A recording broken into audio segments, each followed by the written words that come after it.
Salut tout le monde. Dans cette nouvelle vidéo, on va partir à la découverte de la préfecture d'Okayama en visitant la ville de Kurachiki, Okayama et finalement l'île de Shodoshima. On va commencer par la ville de Kurachiki et plus précisément par le quartier historique Bikan. Kurachiki, durant la période Edo, c'était une ville très importante pour le commerce du riz. De nombreux canaux et de nombreux entrepôts étaient aménagés à travers toute la ville pour faciliter l'acheminement du riz.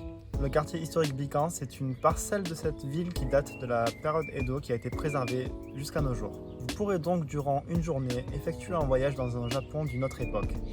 On commence tout de suite par une balade en barque à travers le canal qui servait autrefois à acheminer le riz.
Est-ce que vous connaissez la légende de Momotaro?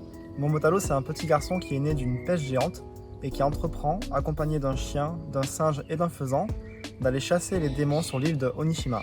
L'origine de cette légende proviendrait de la préfecture d'Okayama, c'est pourquoi on retrouve beaucoup de produits dérivés à l'image de ce héros. On trouve également un musée de l'illusion qui lui est dédié dans la ville de Kurachiki, et c'est là où nous nous rendons.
Avant de commencer l'exploration du quartier historique, je voulais vous présenter quelques lieux qui se situent juste à côté et où presque aucun touriste ne se rend.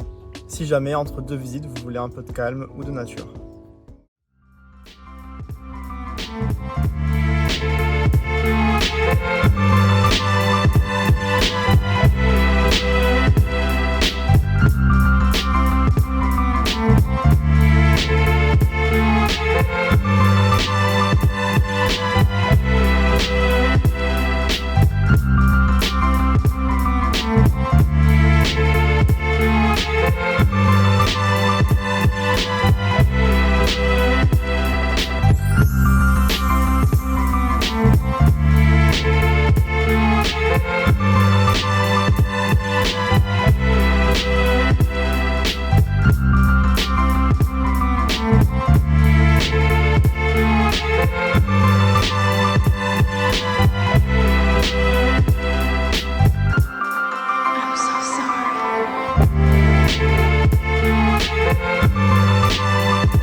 On enchaîne sur la visite de deux musées qui sont dédiés aux jouets rétro. Dans ces deux musées, vous pourrez voir plus de 30 000 objets qui datent des années 1600 à nos jours. Vous aurez donc un aperçu de ce avec quoi la jeunesse japonaise s'amusait à travers les siècles. Sachez que dans le premier musée, il sera même possible, si vous souhaitez, d'acheter quelques articles.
Sans plus attendre, direction l'île de Shodoshima.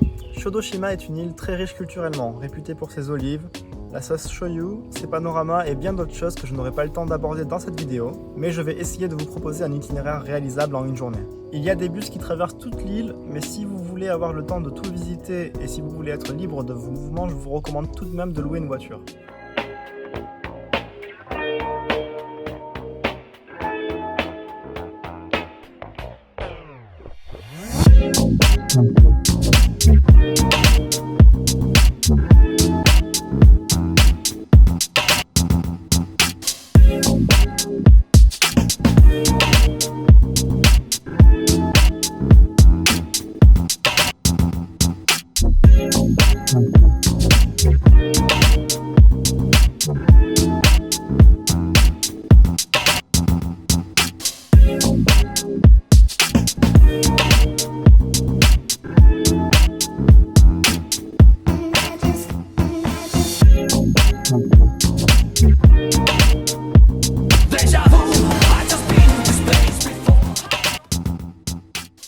Ma première étape a été les gorges de Kankakei. On prend un téléphérique qui nous permet de survoler les gorges sur un peu plus de 600 mètres et qui nous offre un panorama magnifique. Une fois en haut, vous pourrez déguster des spécialités comme un hamburger aux olives ou encore une glace aux olives. Et sachez que pour les plus courageux d'entre vous, il existe des chemins de randonnée pour accéder au sommet.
On enchaîne sur le musée du shoyu.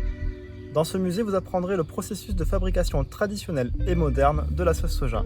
Vous pourrez aussi y déguster de nombreux produits à base de shoyu.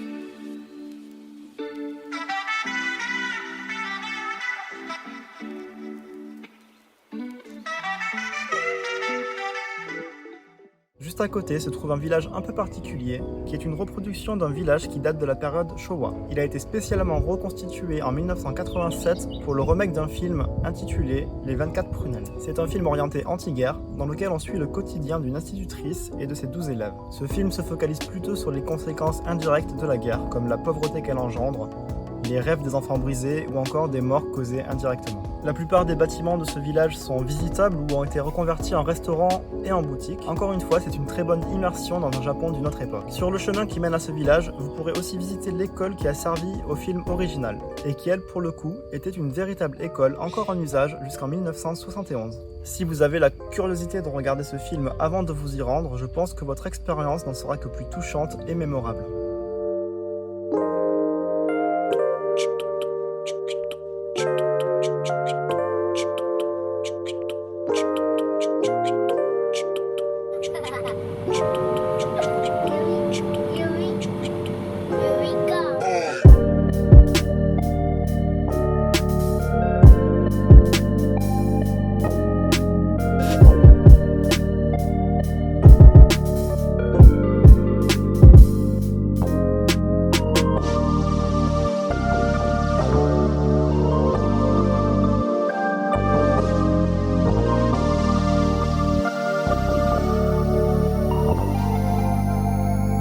Vai de sarrana. Vai de sarrana.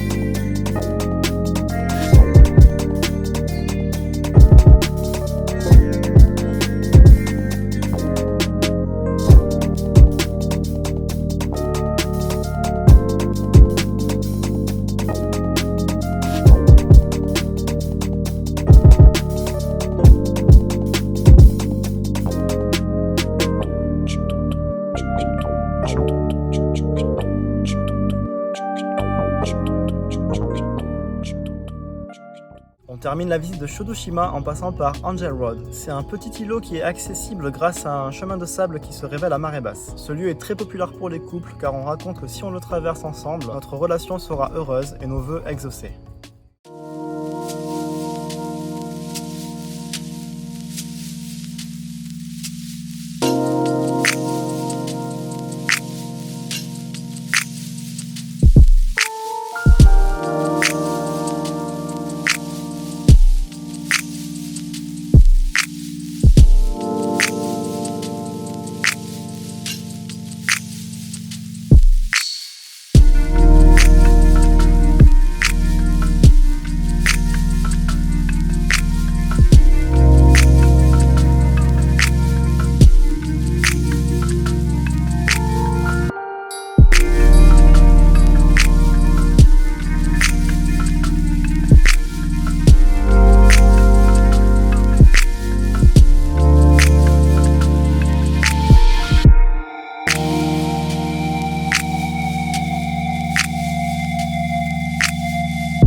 On se rend finalement dans la ville d'Okayama, capitale de la préfecture d'Okayama. Je n'ai pas beaucoup d'images, mais je vais vous présenter le célèbre jardin Korakuen, qui est considéré comme l'un des 3 plus beaux jardins du Japon. Vous aurez aussi un aperçu du château d'Okayama, aussi connu sous le nom de Château Corbeau, dû à sa couleur noire.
merci à vous d'avoir regardé cette vidéo, j'espère que ça vous a plu. Si c'est le cas, n'hésitez pas à la partager ou à vous abonner à ma chaîne YouTube et à mon Instagram. Et à bientôt pour une prochaine vidéo.